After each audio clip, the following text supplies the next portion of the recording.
Obrigado. Bom, vamos começar então.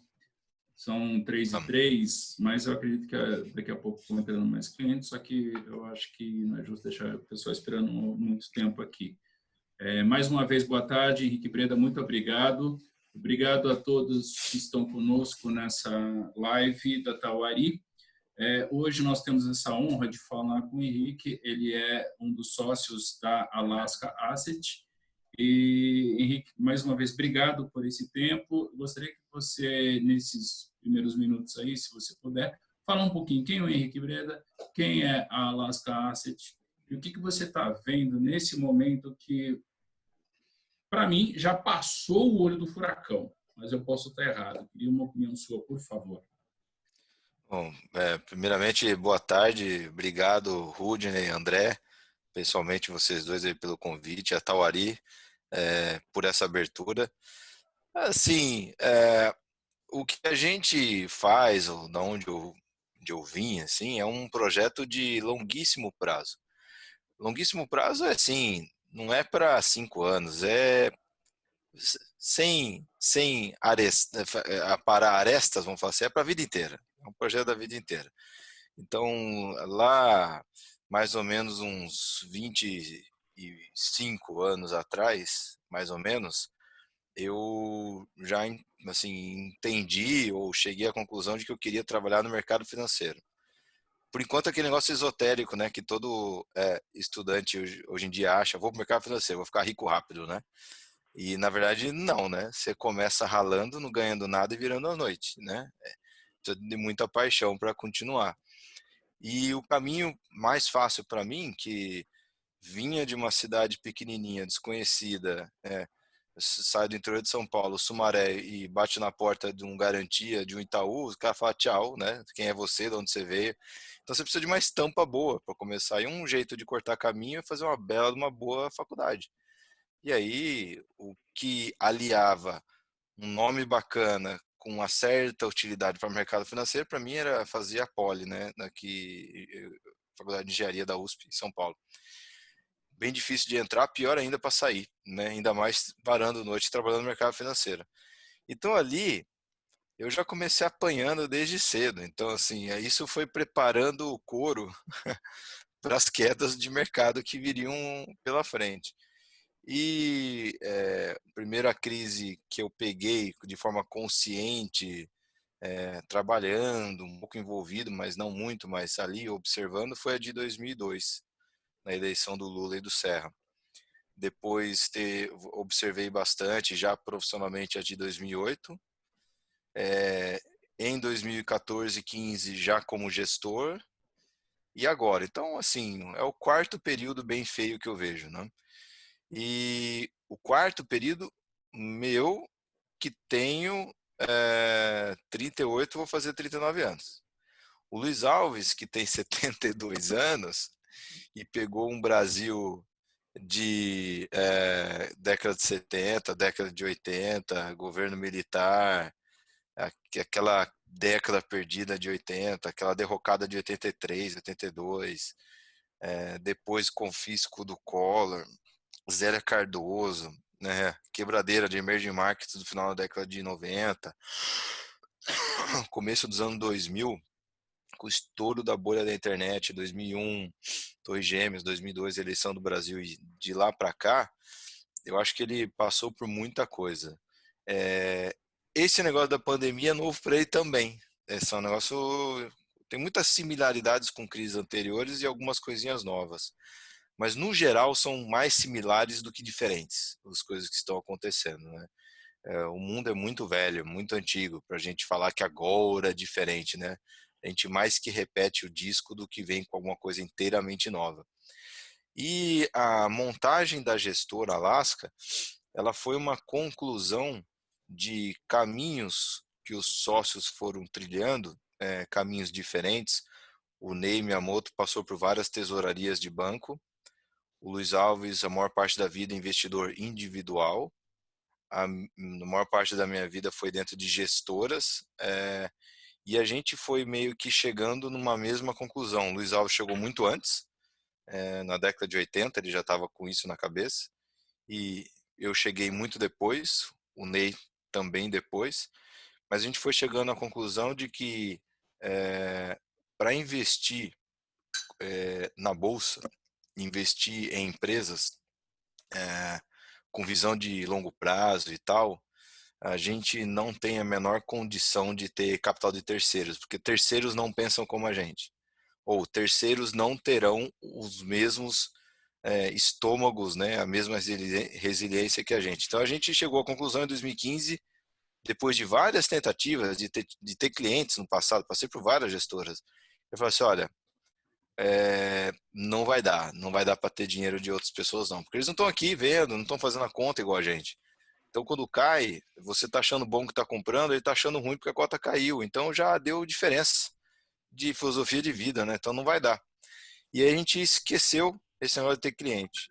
Só que em 2000, final de 15, começo de 2016, uma mistura de o fundo chamar atenção e pessoas querendo investir com a gente, familiares, principalmente familiares, a gente falou assim, olha, acho que melhor via XP, né? A gente coloca o fundo lá e você entra por lá, porque a gente não sabe fazer cadastro de pessoas aqui na gestora. A gente montou o fundo para gerir capital de sócio. Eu sei lá de quanto em quanto tempo eu vou ter que atualizar cadastro, endereço, RG. Deus me livre ter que pedir o seu IR. Não estou afim de entrar nessa disposição com você. Então vai lá, vai via XP e investe com a gente. E a gente brincava assim, a gente falava, ó, mas não é para você esse fundo, viu? Você vai ficar bravo depois, tá? Não, não, quero investir e tal. Aí a gente brincava com os mais próximos, hoje eu não posso falar isso, né? Mas a gente brincava assim, ó, mas se você ligar, perguntar por que o fundo caiu no mês, eu vou resgatar o seu dinheiro. Não vou nem responder, vou resgatar. E aí, mas assim, era uma brincadeira, mas já que meio que para preparar a pessoa, né? E aí o fundo foi captando em 2016, 2017, e a gente foi percebendo uma outra coisa. O jogo mudou para a gente. Era um negócio que era muito egoísta. Era vamos montar para ter o capital proprietário sendo investido e tal. E se tiver bom para investir no Brasil, a gente investe no Brasil. Se tiver ruim, a gente investe fora. Vamos montar esse black, porque se tiver que ficar vendido em índice futuro aqui, a gente fica. Se tiver que comprar dólar, a gente compra. Se tiver que vender juros, a gente vende. E esse fundo ninguém vai entender mesmo, né? É muito difícil, ninguém vai conseguir colocar ele em nenhuma caixinha. Ele é long only? Não. Ele é long and short? Não. Ele é long bias? Às vezes. Às vezes vai ser long bias. Ele é um multimercado? É, mas é um FIA. Então, assim, putz, ninguém vai colocar em nenhuma caixinha, então não vai dar, então, né? Só que o fundo foi chamando atenção e a gente percebeu que um público diferente do que a gente estava acostumado no Brasil estava aí no cenário nacional, né? Que era a pessoa física diretamente investindo, acessando o fundo, depois de estudar, depois de ler, depois de ver alguma reportagem nossa, conversar com a gente. E é um público que estava mostrando um comportamento um pouco diferente do que a gente imaginava. O primeiro teste do fundo foi no Wesley Day. O fundo caiu 28% no dia, em um único dia. É um escândalo nacional o tamanho da queda, né? E a gente viu que o investidor brasileiro, pelo menos que estava ali com a gente, ele não espanou, ele não saiu em massa. O normal era acontecer isso no passado. Ainda é, em certos públicos. Público private, quem está em wealth management, alocação de banco, principalmente é assim. Aplica quando está caro e resgata quando está barato. Então, a gente tinha medo disso acontecer. Não porque eu ia prejudicar o fundo, porque o dinheiro já era nosso mesmo, então o ruim é que você ia perder dinheiro para os outros, né? Pelo nível em que ele entrou e o nível que ele saiu, você queima o filme, né? Com as pessoas, ainda fica com a cara de bobo de ter perdido dinheiro para os outros, né? Então, assim, ia ser muito chato se isso acontecesse. Mas aí no Jersey Day, a resposta foi boa. O pessoal aportou na queda. Aí, em 2018, na greve dos caminhoneiros, a gente já esqueceu, mas foi escandaloso também, mesma coisa. Na eleição também, nos medos de reforma da Previdência de 2019, do trade war, toda a queda de 25%, 30%, 40%.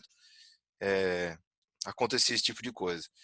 E aí a gente foi entendendo que para longevidade da gestora, para satisfação pessoal dos sócios e é uma mistura meio de cidadania e prazer, vamos falar assim, a gente viu que dava para tentar usar o fundo e esse assunto, investimento, que a gente já iria fazer de qualquer jeito para a gente falar um pouco sobre educação financeira, falar um pouco sobre longo prazo, empresas, porque na nossa cabeça a gente está incultando assim nas pessoas conceitos que são bons, longo prazo, estratégia, investimento em empresas, lucro, investir com responsabilidade, taxa interna de retorno, fazer conta, valor do dinheiro no tempo. Então, essas coisas são conceitos que a gente acha interessante para a população. Quanto mais pessoas pensarem assim, melhor para o país, né? Mais empresas se interessam em listar suas ações na bolsa, mais pessoas na bolsa, mais liquidez. Hoje eu não posso investir na Boticário ou na Tramontina, elas não são listadas, mas de repente lá na frente elas se animarem em listar suas ações, porque vai ter tanta gente na bolsa, as coisas vão estar tão líquidas, tão demandadas, quer dizer, eu vou ter opções a mais de investimentos se a gente conseguir fomentar o crescimento do mercado. E aí ao longo desse tempo todo, a gente foi tendo bem mais boas experiências do que experiências ruins com o público. Sempre tem de tudo, né? Tem cara que te xinga, tem cara que te elogia, não tem jeito, você está em contato com todo tipo de gente, né? Tem 200 mil pessoas nos fundos que a gente sabe, que são os cotistas dos fundos abertos. As pessoas que investem via os fundos de previdência, você não sabe quanto que tem, né? O cotista é a seguradora. Lá, da seguradora para a ponta final, você não sabe. Então, a gente fez um caminho um pouco inverso, principalmente por causa do Luiz Alves. Ele sempre investiu o dinheiro próprio e aí depois ele está decidindo fazer a gestão de recursos de terceiros a partir de 2015. Normalmente, as pessoas fazem o caminho contrário, né? Ganham dinheiro gerindo capital de terceiros e depois ele fica um pouco de saco cheio, um pouco sem paciência, fecha e vai tocar o próprio. Até o George Soros fez isso, devolve tudo que é dos outros e não quer mais encheção de saco, né? E a gente acha que se for só para medir o sucesso, aí não vou falar de performance, porque performance a gente vai tocando a vida inteira e vai ter. Vou falar um pouco mais da porta para fora. Se você medir somente o seu sucesso através de elogios e críticas, ao longo do tempo as críticas se acumulam bem mais do que o elogio. O elogio você escuta e passa, você não dá muita bola. A crítica, aquilo te bate, te machuca, você fica tentando olhar para trás, o que eu poderia ter feito, coloquei a pessoa numa fria e tal, não, e aquilo, depois de um certo tempo, você pode não aguentar mais aquilo e estopa esse tipo de relação. Então, se você só pensar na resposta que o público direto está te dando, uma hora você não vai querer mais clientes. Então você tem que ter um objetivo maior. Eu acho que o objetivo maior nosso são alguns. Passar para frente a cultura de investimento em ações. Eu acho que quanto mais pessoas souberem ou conhecerem a história profissional do Luiz Alves, melhor, porque assim, fica evidente que é possível, sim, você construir um patrimônio relevante de uma forma simples, disciplinada e com paciência. Não é só o Luiz Alves, dá para pegar o exemplo do Luiz Barsi também, que é super conhecido do público. E o que a gente está vendo hoje é coisas similares a 2002, a final de 2015, a década de 90, que é sempre uma mistura de crise econômica com crise política. A crise econômica pode ter várias causas, né? Pode ser uma guerra, né? Pode ser um país no mundo quebrou, né? Moratória, e você teve um efeito em cascata, quebrando os países e bancos no meio do caminho. Agora a gente descobriu que pode ser uma pandemia. Não talvez não a pandemia em si, mas como os políticos reagiram a esse tipo de coisa. Fecha tudo, cancela, tal. Isso aí é, tem dano econômico. Só que aí, quando você olha a história, você pode olhar a história americana, que tem um mercado de ações bem mais antigo, você pode olhar a própria Bolsa brasileira, você vê que, na verdade, uma carteira bem selecionada de empresas é igual borracha, né? Ela verga, mas não quebra, né? Ela torce para baixo, cai e volta. É uma grande mola que vai se expandindo ao longo do tempo e eventualmente ela fica super comprimida. Em 2013, 14 e 15 comprimiu, e em 2016 disparou, né? Até 2020. Agora, começo de 2020 está comprimida. Eu também concordo com você, Rudney. Posso estar errado, mas eu acho que o pior momento foi aqueles 61 mil pontos no intraday lá. Acho que foi 23 de março. Aquilo ali estava bem feio mesmo. E é muito curioso que, assim, 6 circuit breakers seguidos, uma queda violentíssima do S&P lá fora, e a gente bateu 61 mil pontos. No final de 2015, começo de 2016, a gente bateu 38. Numa situação, eu acho que mais desesperadora do Brasil, porque inflação de 10, Selic de 14, não preciso nem falar, né? Dilma, Tombini, aquela turma toda, né? Então você vê que o valor, a mola, ela vai se expandindo ao longo do tempo, e situações péssimas, similares, dependendo da distância no tempo, o novo low é acima do último low, né? Então o negócio vai indo para cima.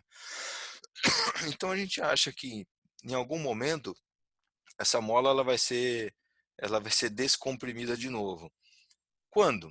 Né? A data exata a gente não sabe, mas a gente sabe que é mais ou menos uma combinação da quarentena começar a ser aliviada e as empresas começarem a voltar a funcionar, as que estão fechadas. Se você olhar a Rumo funcionando perfeito, Klabin, Suzano, a Vale, até a Braskem, que eu achei que iria sofrer mais na crise, está com 75%, 70%, 75% do uso da capacidade. O dólar está ajudando tanto, e a queda da nafta está ajudando tanto, né, matéria-prima dela, que a gestão de caixa dela está voando esse ano. Então, nem comprimiu tanto assim no operacional. Mas as empresas do tipo shopping, lojas Renner, Localiza, que é aluguel de que todas essas coisas que estão sendo afetadas agora, foi uma bomba em março, comprometeu o primeiro trimestre, janeiro muito bom, fevereiro esquisito, março péssimo.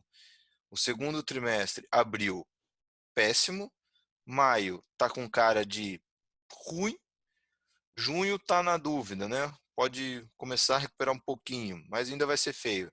Então, possivelmente, o segundo trimestre vai ser o pior resultado do ano, minha opinião. Que vai pegar abril fechado, maio fechado e junho ruim. Mas a hora que começa a chegar julho, agosto, setembro, eu não acho que vão ser 3 meses fechados. Pode até pegar alguma coisa de julho, mas eu acho que agosto, setembro, alguma coisa começa a abrir. Quando isso começa a abrir, tem que entender que quando abre ou volta a funcionar, não é toda empresa que vai voltar, tem empresa que morreu, tem empresa que ficou pelo meio do caminho. Vários pequenininhos, vários médios vão ficar pelo meio do caminho. Mas não é a maior parte da bolsa que vai ficar pelo meio do caminho, né? Mesmo os varejistas e os shoppings, o Guatemi não vai morrer, mas vai ter shopping que vai morrer. A Multiplan não vai morrer, mas vai ter outros concorrentes da Multiplan que vai. A Renner não vai morrer, mas vai ter um monte de loja, cadeia de loja de vestuário aí que sumiu do mapa. Então, na volta, a gente vai ter uma diferenciação ainda maior das empresas da bolsa, a performance delas versus a performance do PIB. Então tem essas brincadeiras de a recuperação vai ser em V, ou vai ser em U, ou vai ser em W. O fato é que a recuperação da bolsa é melhor do que o PIB, sem dúvida. Porque o PIB ele é formado por uma pirâmide que você tem um pequenininho aqui embaixo, o médio, o grande, o grandão e a empresa listada está lá em cima. Então a mortalidade normalmente vem de baixo para cima. Não quer dizer que não vai ter uma ou outra listada aí chamuscada ou que pode até quebrar. Pode acontecer. mas não é a regra, né? Então, na volta da crise, aí eu acho que a Bolsa começa a olhar para o resultado do final do ano, ou vai começar a olhar para 2021, para o resultado empresa por empresa, desconectado do PIB. Então, aí vai aparecer uma variável que as pessoas negligenciam ao longo do tempo, e é uma variável importante. Tentando simplificar, as pessoas sempre falam, qual setor que você acha bom? Que setor legal, mas setor você está vendo uma variável só. O que é receita de uma empresa, normalmente? É o tamanho, quanto que cresce o setor e quanto que cresce a participação de mercado dela dentro daquele setor. Se o setor encolhe 10% e o market share dela sobe 20%, ela cresceu num setor que encolheu. Então isso vai ser muito comum, assim, bem comum mesmo nos próximos meses, trimestres. São setores com dificuldade e empresas líderes, as bem tocadas, bem geridas, nadando de braçada no meio do setor ruim. Isso foi muito claro em 2016. Os setores em 2016 encolheram de forma geral. O PIB encolheu 3,5%. O que aconteceu com a Bolsa? 40% de alta. Teve muita expansão de múltiplo? Não. O lucro líquido das empresas voaram em 2016. Então, simplesmente respondeu o resultado operacional de 2016. Então, em algum momento aí, nesse segundo semestre, final do segundo semestre e 2021, a gente vai ter essa diferenciação grande entre empresas ganhadoras sobreviventes que estão ganhando market share versus um PIB capenga que num primeiro momento recupera um pedaço rápido, depois vai ter que patinar.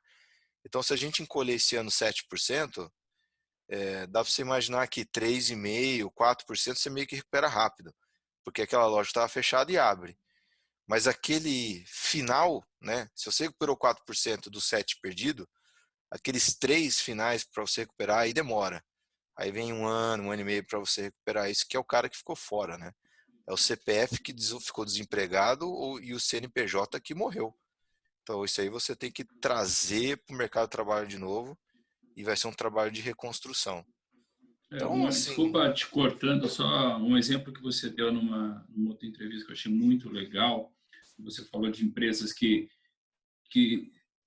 estão olhando, estão se diversificando. É a Magazine Luiza que fez o 50 semanas em 5 lá para colocar produtos que ela não tinha na carteira e com isso, abocanhar uma quantidade maior de produtos para vender, né?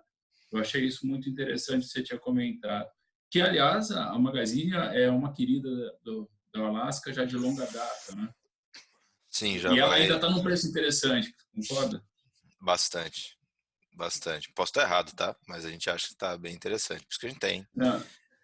Mas eu acho que assim, ele é um exemplo que saiu na mídia, acho que alguém deles falou, né? Ou acho que foi um relatório do BTG, que falou 50 semanas em 5, um negócio deles, estou só copiando, plagiando a frase, mas eu acho que em cada setor, e aí é um ponto curioso, as pessoas querem saber setores bons para investir. Assim, eu desconfio que a melhor combinação é a empresa top em setor ruim. Ali acho que é a melhor combinação. Porque o que quer dizer o setor ruim? Setor que está com dificuldade, né? Está pegando fogo, está um horror. O que acontece quando o setor está um horror? Você tem uma diferenciação ainda maior entre os players. É um ambiente tão ruim, é uma desgraça tão grande, que a mortalidade vai ser gigantesca. A empresa quebra, a alavancada some do mapa, quem está muito endividada some, fecha, recuperação judicial. Então, uma empresa muito boa num setor ruim, no meu ponto de vista, pode ser um santo graal. Então, se você falar assim, qual que é o pior setor para se investir no final de 2015? Depois de 3, 4 anos de aumento de desemprego, aumento de inflação, diminuição da massa salarial, aumento da insegurança, né, jurídica no país, aumento do custo de capital, aumento do custo de financiamento, Fala assim, Deus me livre, é um setor que sofre com tudo isso e que tem margens baixas, porque qualquer coisa vai para o prejuízo. Basta né? Triscou a tinta da trave já é prejuízo. Qual que é o pior setor? Varejo de eletroeletrônico. Pior. De fato é o pior, porque se a Via Varejo se enroscou no final de 2015, a Ricardo Eletro e a Insinuante, a máquina de vendas, quebrou, um horror. E aí se ali dentro você tinha Magazine, uma empresa boa no setor ruim. Então, às vezes as pessoas perguntam qual o setor bom para investir? Talvez o setor bom para investir não seja bom para investir, entendeu? Porque tá tudo ok lá, não é um ETF que você está investindo, né? Se existisse lá o setor, um ETF, setor de varejo de eletroeletrônico, aí funciona. Qual que é o setor bom para você vender? É o setor ruim, né? Mas dentro de um setor ruim você pode ter uma baita de uma companhia boa. Então aí a gente vê que quanto mais duro o ambiente competitivo, seja de ordem macro, né, interno ou externo, talvez ali dentro seja o setor para você investigar alguma oportunidade, porque está tudo jogado no mesmo balaio, né, tudo precificado como lixo, mas ali dentro daquele lixo pode ter uma pepita de ouro ali. Então, é por isso que todas as coisas que normalmente, todos os conceitos que são muito macro, muito grande, não, o PIB, né, o setor, esse tipo de coisa, né, o clima em Brasília, essas coisas não funcionam para investir em ações, porque no final do dia você vai comprar uma parcela patrimonial de uma companhia e aquela companhia traz consigo um presidente, um conselho de administração, uma cultura corporativa, um jeito de trabalhar, e é um coletivo de pessoas ali que você está trazendo com você. E aquilo é muito mais importante do que o ambiente em volta. Você tem que saber do ambiente em volta, óbvio, para saber como que aquelas pessoas vão reagir ao ambiente. Mas o grupo de pessoas que você traz para você, para o seu portfólio, é mais importante do que as coisas que a gente gasta tempo, né? A declaração do tal, isso é entretenimento. Mais ou menos o que você comentou no começo, que a sua visão, então, é de longo prazo. Você nunca está comprando o negócio para daqui 3 meses vender.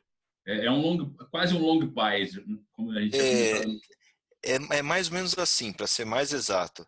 Ô, Breno, deixa eu Eu. entrar só num Pode ponto perguntar. antes, só também, aproveitando o assunto do Rudney, a posição que vocês tinham no começo do ano, antes do carnaval e pós-carnaval, você fez muita movimentação durante esse período, e se você também busca alguma oportunidade de curto prazo, algum desajuste no preço muito grande, se você consegue enxergar isso, ou se vocês não estão fazendo isso na carteira? Então, olha, assim, vamos organizar as coisas. A gente tem coisas de curto e de longo prazo, tudo no mesmo junto, no mesmo balaio, mas como é que é o negócio? A gente não compra para ficar para o longo prazo. A gente compra preparado, eventualmente, para ter que ficar no longo prazo. O meu desejo era comprar hoje por R$ 5 e vender amanhã por 10. Se der, eu faço, tá? Não tenho nada contra. Você comprou hoje por R$ 5, subiu para 10, você fala, meu Deus, não posso, não posso, não posso, porque eu não sou day trader, não posso, eu tenho que ficar 5 anos. Não, não vou fazer isso. A gente é reativo. Então, assim, é, não é uma compra com o intuito e o objetivo inequívoco de vender amanhã ou semana que vem. Não é isso. Se tá barato versus o que aquela empresa gera de caixa, compramos. Quando que a gente vai vender? Não sei. Tomara que rápido, mas não sei. Quando que vai ser a venda? Quando aquilo encarecer, e só pode encarecer de duas formas. O preço subiu para caramba, né? Ou para aquele mesmo preço que você pagou, o fluxo de caixa que você espera não vem, e vem muito pior. Ou seja, o que você achava que era barato é caro. Então, se você comprou Cielo por R$ 30, porque você acha que vale 60, né? Porque o MDR, a margem, o market share, você acha que vai continuar crescendo, ela vai dominar o mercado. Aí você comprou por 30, aí você fala, putz, surgiu a Stone. A Stone está tirando o market share da Cielo. Você vai lá e faz a conta. Olha, você achava que valia 60, entrou a Stone e vale 40. Aí você fala, 30 de 40, tudo bem, vai ter uns 30% de upside, mas ainda vou manter. Mas já não é aquela barateza que você achava. Aí passa o tempo, você fala, ixi, o grupo Rede aí, o Redcar, né, do Itaú, tá squeezando, tá baixando margem de lucro para capturar cliente e roubar market share da Stone e da Cielo. Aí você atualiza os números, você fala, putz, Cielo vale no máximo 25, a ação caiu para 25. Você fala, não vou vender porque eu paguei 30. Não, pera lá, cara. Você pagou 30 porque achava que valia 60, agora está 25 e você acha que vale 25. Por que você vai pagar alguma coisa que é o valor justo? Então você tem que vender, porque encareceu. Ou seja, a ação caiu, mas encareceu. Você fala, como é que pode isso? Porque não é um tijolo, né? Ou é um quadro, é um negócio estanque, parado. É um ser vivo, que pode estar melhorando com o tempo ou piorando. Então, tem duas formas de um papel encarecer. A ação sobe ou o operacional desaba. E tem o inverso. Tem duas formas de uma empresa baratear. O jeito mais comum, que todo mundo vê, é a ação caiu, né? Barateou, a ação caiu. O outro jeito de baratear é o seguinte, você pagou R$10 e a ação valia, na sua opinião, 20. Então, você comprou com 50% de desconto. Aí a ação subiu para 15, você reavaliou a empresa, porque teve mais 3 resultados trimestrais, você fez mais reunião com a empresa, você está no conselho, está vendo para onde a companhia está indo, apareceu uma nova linha de negócio, você reavalia e a empresa, o valor justo dela é 45. Você fala, putz, tem 200% de upside aqui. Antes tinha 100, a empresa barateou. Pô, mas era 10, foi para 15, mas está mais barata a 15 do que a 10. Então, essa combinação de preço e valor é o que a imensa maioria das pessoas não fazem. Fazem simplesmente avaliação de preço. Por que isso? Porque a decisão é diária. No dia, hoje, então pega aqui, Braskem sobe 1,85, Magazine cai 2,42. Isso daqui muito provavelmente é o que aconteceu com o desconto dessas companhias. Hoje o valor delas não mudou para nada. Não teve nenhuma informação nova, nenhum resultado, nenhuma declaração. Então, o valor é o mesmo do de ontem. A única coisa que mudou é o preço.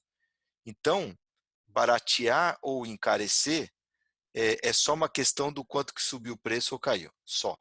No dia, normalmente. Mas ao longo do tempo, depois de resultado, uma nova aquisição, um contrato novo, aí não adianta só olhar para o preço. Você tem que estimar um novo valor, né? Então, se está barato, comparando o preço com o fluxo de caixa, a gente entra.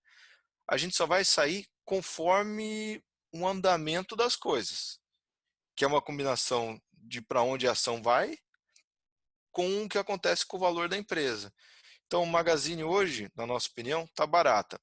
Se a ação for para R$100, amanhã eu vou vender tudo. Tudo. Amanhã, hein? Daqui, tem que ser amanhã, só amanhã.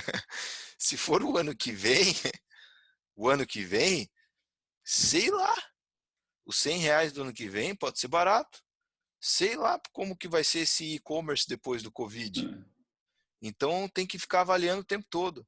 Então, assim, é preparado para o longo prazo, no sentido de que não tem um prazo de validade. Então, assim, se essa ação não andar em 2 anos, eu estopo. Peraí, se a ação não andou em 2 anos, mas a empresa continuou criando valor, vamos continuar. Né? Agora, se não andou porque a empresa está destruindo o valor e ela encareceu com a ação caindo, aí você tem que sair, você tem que trocar. Né? Então, é isso, não tem prazo de validade. Mas eu adoraria comprar e vender no dia seguinte, né? Sempre. mas não dá. Infelizmente eu tenho que esperar o tempo passar. Só voltando na pergunta do André, a gente Tá. viu aí o BDR caindo 62% até final de abril, o institucional caindo 29%. Você tinha uma posição comprada em dólar. Parece que você fez uma estratégia vendida em dólar agora. Além dessa, explica para a gente um pouquinho dessa estratégia vendida em dólar que você fez numa das posições e se você fez alguma troca de ativo que chegou no momento e falou assim, agora não vale a pena segurar esse papel e eu estou olhando esse outro papel agora, por favor. Tá. O dólar pra gente, se você falar assim, você compra ou vende o dólar sozinho, só isso. Eu falo, me deixa fora disso. Sei lá, né? Se o Banco Central cortar Selic para 0,5%, o dólar vai para 8%. Como é que eu vou vender mesmo achando caro? Não dá, eu não consigo, né? Mas ele combinado num portfólio, aí eu já consigo ter alguma opinião melhor. Então, assim, quando você fala compra ou vende dólar, é contra o CDI, né? Você está com dinheiro no caixa, compra ou vende dólar. Aí eu não sei. Mas você compra ou vende dólar contra uma Suzano, contra uma Braskem, aí eu já quero vender. Porque a gente vê que, principalmente a partir dos R$ 4, olha só, está quase dois reais para trás. A partir dos R$ 4, as exportadoras começaram a ganhar muito dinheiro, começaram a ficar bem competitivas. Então, empresas brasileiras que antes não conseguiam ter a mesma margem de lucro na exportação ou na competição com produtores chineses lá na África, qualquer coisa nesse sentido, a partir dos R$ 4 o Brasil começou a ficar um país de baixo custo para se produzir. Então você fala, quase nunca a gente teve isso, né? O Brasil sempre foi um lugar caro. Você vai comparar aqui aquele o Big Mac Index no Brasil, é caro aqui. Você vai ver a Zara Index, é muito interessante esse índice da Zara também. Um lote padrão de roupas aqui no Brasil da Zara e as mesmas em outras regiões, você vê que o Brasil é um lugar caro. Isso mudou bastante de uns tempos para cá. O Brasil ficou um lugar barato para se produzir. E aí, isso é muito bom para a cadeia de produção no Brasil. É ruim para quem precisa importar um maquinário, uma máquina italiana para produzir no Brasil, uma máquina alemã. Nessa componente é ruim. Mas se o cara está produzindo aqui, tem mão de obra brasileira, outros insumos brasileiros, né? Tem toda uma cadeia de custos aqui no país e produz alguma coisa para competir lá fora, é benéfico. Esse real de onde está aqui no net ajuda muito. E aí você fala assim, olha, esse investimento na Suzano, nesses R$ 40 de hoje, é espetacular, com esse câmbio de 5,70. R$ 40 com câmbio de 4 é caro pra caramba. Então, peraí, você está investindo na Suzano, dado que é esse dólar aí. Se o dólar cair muito, é ruim para o negócio. Então, para eu não ficar com dor de cabeça, rezar para o câmbio ficar onde está, eu vendo o dólar em cima. Porque agora tanto faz. Beleza, carrego o Suzano com tranquilidade. Se o dólar for para 8, perco no dólar, mas eu ganho na Suzano, ganho na Klabin, na Vale, na Braskem, na exportação da Marco Polo, em um monte de outras empresas. Então, quando você tem empresas, fica mais fácil de você ter uma opinião sobre o dólar. E um jeito, num outro nível de pensar no dólar também, no mercado acionário como um todo. A gente gosta de olhar o ciclo da Bolsa brasileira em dólares ao longo das décadas, né? Eu sei que sempre o pessoal vem com o argumento, mas aqui a gente é brasileiro, a gente ganha em reais. Assim, mas, filho, a Vale não se importa com o seu salário em reais, cara. Ela produz minério de ferro é uma commodity global, né? O que determina o valor de uma companhia é um fluxo de caixa daquilo que ela produz, né? Trazido a valor presente. Se uma companhia começa a ficar muito barata versus o que ela produz, né, versus o que ela gera de caixa, Isso gera, ao longo do tempo, processos de arbitragem. A companhia pode recomprar a própria ação, players globais, ao invés do cara comprar a BHP ou investir na BHP na Austrália, ele vem investir na Vale, porque aqui ele paga menos dólares por tonelada de capacidade de produção do que lá. Isso não funciona somente para as coisas claramente tradables, né, que eles falam, as coisas commodity, exportação de carro, veículo e tal. Tem toda uma cadeia que puxa com isso. Então, se a Vale começa a voar de ganhar dinheiro com minério de ferro e por causa do dólar alto, o que ela vai fazer? Ela fala, vou expandir a produção de Carajás. Né? O meu payback vai ser em 2 anos. Era em 6 anos antes, agora vai ser em 2 anos, porque dado o nível do dólar, eu vou aumentar a produção. Aumenta a produção, o que ela faz no aumento de produção? Contrata mais mão de obra brasileira, contrata caminhão e basculantes da Randon, a Randon contrata mais pessoas lá em Caxias do Sul, o gaúcho que estava desempregado passa a ficar empregado, começa a ganhar salário, paga o que ele deve nas Casas Bahia, né, começa a consumir camiseta da Hering e o negócio gira. Então você tem um processo de transferência de valor do câmbio alto para o resto do país inteiro. E aí o contrário também é verdadeiro. O que acontece se esse dólar fosse 1,60? Não acabou, né? Balanço comercial, né? O superávit comercial zero, fica negativo. Transações correntes ficam negativas. O Brasil começa a ter evasão massiva de divisa, não é só saída da bolsa, é saída comercial, investimento estrangeiro direto cai, porque quem que é que vai investir aqui? Porque entre comprar 1 quilômetro de estrada de ferro no Brasil ou comprar 1 quilômetro de estrada de ferro no Canadá, o investidor escocês vai comprar no Canadá, porque aqui não dá para pagar 3 vezes mais por quilômetro do que no Canadá. Então, esse ajuste que é provocado por causa do câmbio, ele demora muito tempo, 3, 4, 5 anos, mas ele ocorre. E é com essa cabeça que a gente fez a venda de dólar lá atrás. É ativos brasileiros muito baratos em dólares. Só que, para não ficar totalmente na mão do Banco Central, porque o que acontece se o Banco Central lá atrás, 2015 e 2016, cortasse de 14% para 5% a Selic, de uma tacada só? Aquele dólar de 4, naquele clima ruim do Brasil, pulava para 8, pulava para 7 rapidinho. Aí ia ser um saco para a gente na gestão, porque você perde dinheiro para caramba no dólar e você iria recuperar em 4, 5 anos via dividendos e valorização das empresas no Brasil. É muito chato você perder tudo na cabeça e recuperar muito tempo depois. Então, para se defender desse tipo de atitude, a gente vendeu juros com vencimento de 1 ano, 2 anos. Pelo menos se tivesse muito corte de juros, a gente ganhava nos juros e isso compensava a perda no câmbio. Mas o câmbio nos deixava tranquilo para investir em ações no Brasil. E assim foi feito por quase 5 anos. 2016 deu dinheiro para caramba, 2017 deu um pouco, bagunçou bastante a cota, mas chegou a dar. 2018 e 2019 também deu dinheiro. E em março de 2020 fez um estrago. Porque o que acontece? Não por causa do câmbio em si, tanto faz o câmbio subir ou descer. A gente está com posições aqui em empresas, né? Então, de um jeito ou de outro, você recupera isso. O problema é que o câmbio subindo em março fez com que o juros não defendeu o nosso câmbio. Os juros também subiu.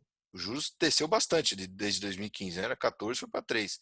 Só que ali em março, dada a velocidade da queda, e isso foi o grande erro nosso e a grande surpresa que a gente teve, foi a velocidade da queda, né, do mercado em março. A gente nunca tinha visto cair tão rápido. A quantidade de circuit breakers e de quedas em dias seguidos foi assim violentíssimo. Então a gente, no meio daquele processo, sem teto para os juros, sem teto para o câmbio, né? Bolsa tudo bem, ela tem chão, em algum momento ela pode cair, mas o resto pode não ter teto. A gente decidiu sai porque se os juros não está defendendo, não é para ter juros. Agora, se não for para ter juros, eu não quero ter câmbio, né? Porque o BC pode cortar juros para caramba e você perde o teto no câmbio. Então a gente saiu dos dois, mas a gente não perdeu a visão da bolsa barata em dólares, seja nesse ponto de vista de ativo aqui do ponto de vista global, seja do ponto de vista de hedge para as exportadoras. Então a gente voltou umas semanas depois com 15% do fundo, mais ou menos. Por que a gente não volta com mais? Porque eu não tenho mais os juros para poder me resguardar das quedas de Selic, dos cortes de Selic que o BC pode fazer. Aí fala, então por que você não vende? Vende juros de novo, porque qualquer coisa, né, se cortarem lá, você está defendido. Falta estômago. Falta muito estômago para vender juros nesses níveis. Porque agora, olha só, a gente está com Selic de 3. Na curva aí está precificando um corte de 50, 70, dependendo aí, né, do achismo. A gente está num terreno que a gente nunca navegou. Assim. Pode ser que o BC corte? Pode. Pode. Acho que até vai cortar. Mas não tem muito mais para ganhar vendendo juros. Então, e é um jogo que a gente não está muito mais afim de entrar. Uma coisa era juros a 7, 8, 5 tal, com o mundo a zero. Outra coisa é o Brasil já a 3 querendo ir para 2,5. Então, a gente vai ficar mais corajoso na venda do dólar somente quando a gente sentir, perceber, ler, se convencer de que os juros bateu no chão.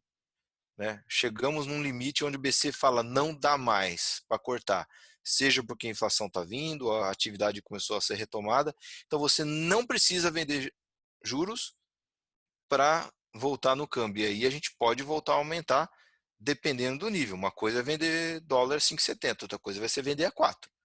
A 5,70 a gente quer bastante, a 4 já não.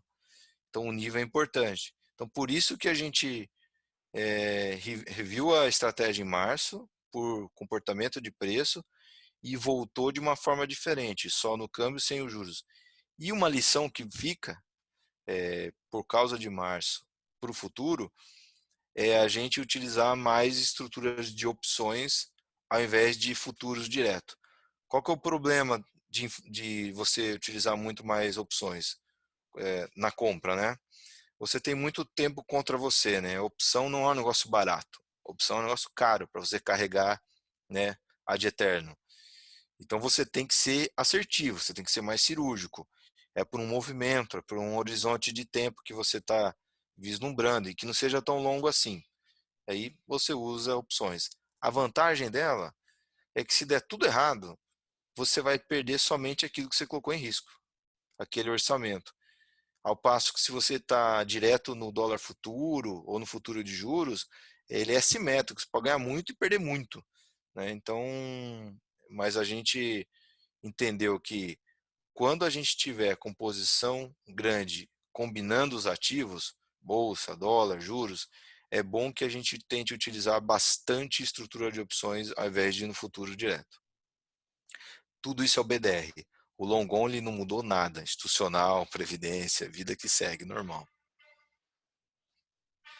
Ô Breda, teve alguma posição que você estava muito otimista no começo do ano, que veio o coronavírus, você começou a reduzir, ficou mais pessimista? Algum outro setor que você mudou depois do coronavírus dentro da posição dos fundos? Olha, eu fiquei mais pessimista com o futuro de laje corporativa só. Acho que shopping no Brasil, no geral, sim, mas os players de shoppings da Bolsa são totalmente diferentes da média, né? Eles são muito mais bem tocados e mais bem localizados. Então, não me preocupou, não. Agora, a laje corporativa, basicamente BR Properties e São Carlos, é um problema. Porque a gente tem visto que muitas empresas vão tornar o home office algo permanente ou optativo para o funcionário. Então, talvez demanda por escritórios comerciais caiam bastante. O que a gente fez mais na crise não é mudar a opinião sobre um negócio muito por negativo. A maior parte das coisas a gente mudou até para positivo. O que a gente fez foi reagir aos preços. Isso a gente reage muito mais. Então, no começo da crise, da pancadaria, a gente deu muita preferência para Suzano e Klabin. Como tinha toda aquela incerteza e tudo meio que desabando, e elas começaram a cair junto, a gente entendia que não tinha que cair junto, né? Porque ela é totalmente dolarizada e o preço da commodity delas, a celulose, já tinha caído muito em 2019. Então existia um piso ali. Então o que poderia ocorrer de ruim operacionalmente com elas era muito limitado. Porque consumo de papel higiênico no mundo não vai cair, né? Poucas coisas são tão resilientes do que isso. Com o e-commerce no mundo crescendo, pacotes, embalagens e papelão continua crescendo forte. E aí a gente foi surpreendido com um negócio bacana no meio da crise. Elas subiram o preço de celulose, porque teve fechamento de capacidade na Europa. Então te deixou crescer. Lá no olho do furacão, nos 60 e poucos mil pontos, onde estava um desastre completo, vários papéis, a gente voltou a tirar um pouco de Suzano e Klabin e a gente concentrou bastante em Magazine e Cogna. Por conta da queda de preços que ocorreu, foi grande nas duas, sendo que a gente acha que o valor delas, por causa do coronavírus, se bobear, subiu. Porque o e-commerce tende a saltar de patamar, né? Isso é ótimo para a Magazine. E um negócio não tão óbvio assim, não está tão na cabeça das pessoas, mas se parar para pensar, também acho que é semelhante, é o ensino à distância. Não só para faculdade o pessoal está um pouco mais a par disso, mas para as crianças, ensino básico, né? E aí a Cogna das listadas é a que tem ensino básico, Ângulo, PH, outros sistemas no Brasil todo, e eles estão se virando muito bem com esse negócio de ensino à distância. E a gente tem visto, né, as escolas vão precisar disso. Tem escola que teve que adiantar férias, que não está preparada para dar aula para as crianças em casa. Você precisa de plataforma. Não é só botar o professor no YouTube ali e dar aula, não é isso. Tem material, slide, criptografia, comunicação. Então, a gente entende que a empresa está super bem preparada para isso e vendendo o serviço para outros players, né? Então, a gente comprou bastante delas, tirando aquele excedente que a gente colocou em Suzano e Klabin. E no meio da crise, do meio para o fim, a gente colocou duas empresas novas no portfólio, que são ok, são relevantes, mas não são as top. Duas empresas que eu não vou falar o nome ainda, logo logo eu falo. Líderes setoriais, cada uma em um setor. Sempre a gente admirou essas empresas, não conseguia comprar porque não ficava cara, né? Muito mais do que a média de portfólio, não fazia sentido. E estourou uma bomba atômica no setor delas, né? Você tem que fechar a operação, fechar a loja, fechar coisas que só isso teria a capacidade de fazer o preço da ação cair. E o curioso é que faz o preço da ação cair, mas dado o ganho de market share que elas vão ter por causa da crise, se bobear, o valor presente do fluxo de caixa futuro aumentou. Então a gente aproveitou para comprar.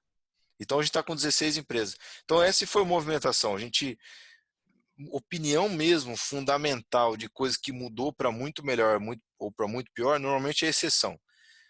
Raramente as crises vão lá e falam, nossa, mudou tudo, né, o jeito de fazer negócio. Não, isso aí muda tudo, muda algumas coisinhas. Então, coisas que saem ganhando e-commerce, ensino à distância, coisas que saem perdendo talvez laje corporativa, essas coisas. E tem empresa que pode tomar uma mega de uma diluição, não muda o negócio em si, mas muda a vida do acionista, né? Empresa aérea pode ter uma mega de uma diluição, a CVC pode ter diluição, né? Fica meses sem faturar, ou faturando quase nada, numa situação que já estava vindo já difícil, pode trocar controle. Só que aí é uma incerteza. Incerteza quer dizer que pode ser algo muito bom, muito ruim, no caso da CVC. Por exemplo, pode entrar um controlador novo, né? Um grande player de turismo, uma grande empresa global pode comprar CVC no Brasil, não para comprar os executivos ou aquela margem de lucro da CVC que nem tem direito, mas para comprar a marca, né? A distribuição, né? A capilaridade. E aí isso poderia ser muito bom. Agora, se ninguém aparece e a empresa continua desanimada e continua queimando caixa, você pode ter um desastre. Então, essas coisinhas que ocorrem depois da crise, normalmente é exceção. A maior parte das empresas não vão ser afetadas do ponto de vista fundamental, assim. Brenda, se deixar a gente vai longe aqui, eu tenho várias perguntas aqui que eu acho bem interessantes, mas pelo tempo aí, já chegou a 1 hora que a gente está batendo papo. Gostaria de agradecer em nome da Tauari, gostaria de agradecer em nome dos nossos amigos que estão junto aqui participando dessa live pelo seu tempo. Se quiser falar alguma coisa rapidinho aí, fica à vontade. Se não, mais uma vez, muito obrigado pelo seu tempo e coloco a casa também, nossa humilde casa à disposição, qualquer coisa que você queira, tá bom? Eu que agradeço a Tauari aí, torço que continuem crescendo e educando as pessoas. Acho que essa crise que a gente está passando ela não é para ser negligenciada, não é brincadeira, é crise seríssima, ou virou seríssima, né? Mas fato é.